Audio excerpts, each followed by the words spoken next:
I think you are now ready to hear what happened 100 years ago.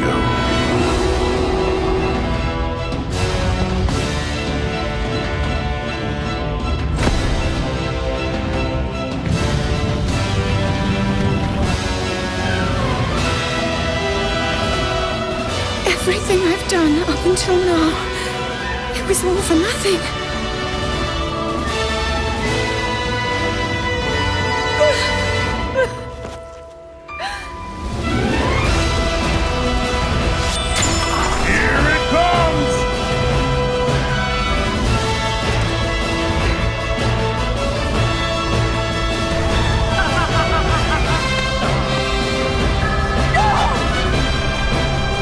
Save her, my daughter.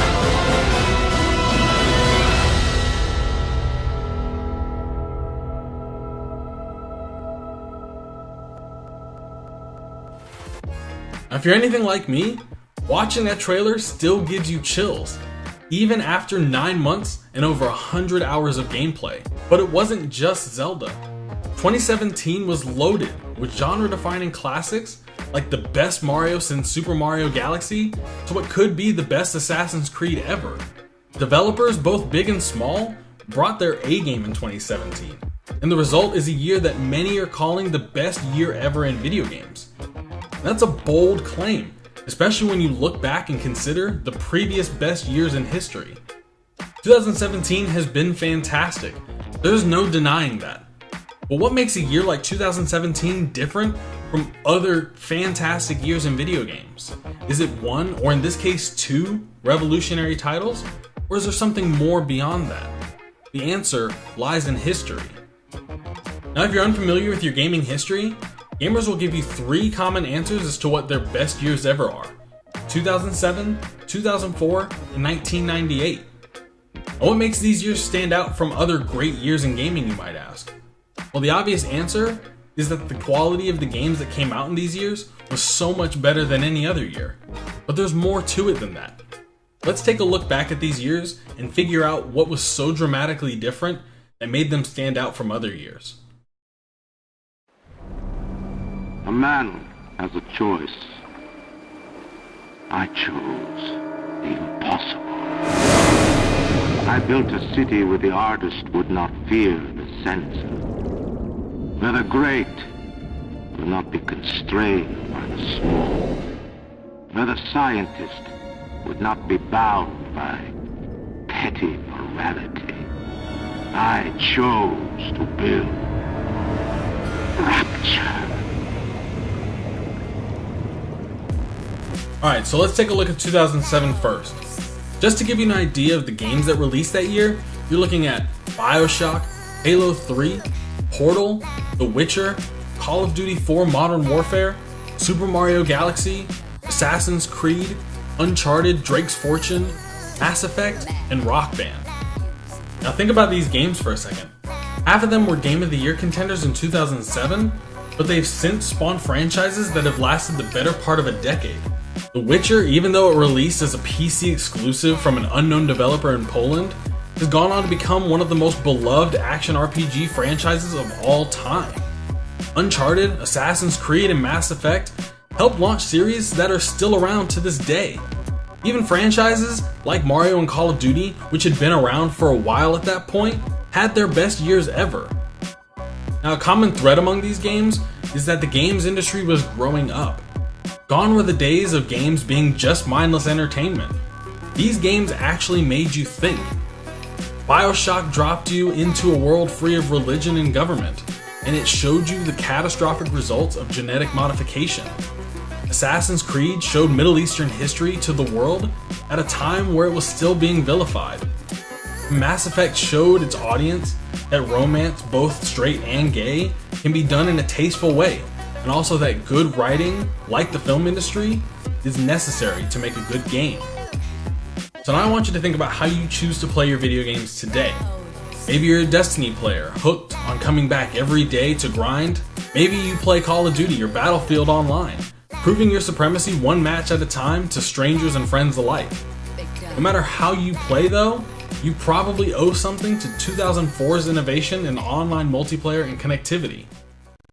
2004's list of games is just as impressive, if not more impressive, than 2007's. You're looking at the likes of World of Warcraft, Halo 2, Metal Gear Solid 3, Snake Eater, Doom 3, Far Cry, Fable, Star Wars Battlefront, the good one, Grand Theft Auto San Andreas, and Half-Life 2. These games, even though they were sequels or games that were set up in established universes, a lot of them innovated in ways that were unheard of at the time. As I look at this list of games, the one that jumps out to me is Halo 2. It wasn't just because of the story or the fact that it shattered multimedia sales records at the time, it's because of the online multiplayer. Even though Xbox Live had launched 2 years prior, Halo 2 was by far the most played game on Microsoft's new service. Not only that, but Halo 2 sported a matchmaking system that paired you up with players of similar skill level, and it's still the industry standard to this day. Now, Halo 2 wasn't the only game to release in 2004 that legitimized an online service. Half-Life 2 brought along Steam, a PC platform that millions of gamers still use to this day. Like Xbox Live, Steam released in 2002, but it wasn't until 2004 that it became a requirement to be able to download and install games. This was a huge question mark at the time. Would people have fast enough internet speeds to be able to download and install the games that they wanted? And better yet, would they be willing to? The answer to that question is obviously yes, because of Half-Life 2's success and how easy Steam made our lives. No longer did we have to go out to the store and buy a game on a shelf. We could just do it from the comfort of our homes. Steam sparked a digital revolution in games, one that currently accounts for over 50% of game sales today. Now, the last big title of 2004 that I want to talk about is World of Warcraft. Now, it's easily the most popular MMORPG of all time. It introduced daily quest, cooperative raid bosses, and weekly goals to the mainstream audience, which had never seen anything like it before. The rest of the industry, as a result, has followed suit. Open-ended, shared world experiences dominate games, with the likes of Destiny, The Division, and many more looking to replicate the MMO experience for a casual crowd. Now, many of these games were considered amazing, and they still are. They were even pioneers for their respective genres. But we likely don't see these games have success in 2004 without first crossing over into the third dimension in '98.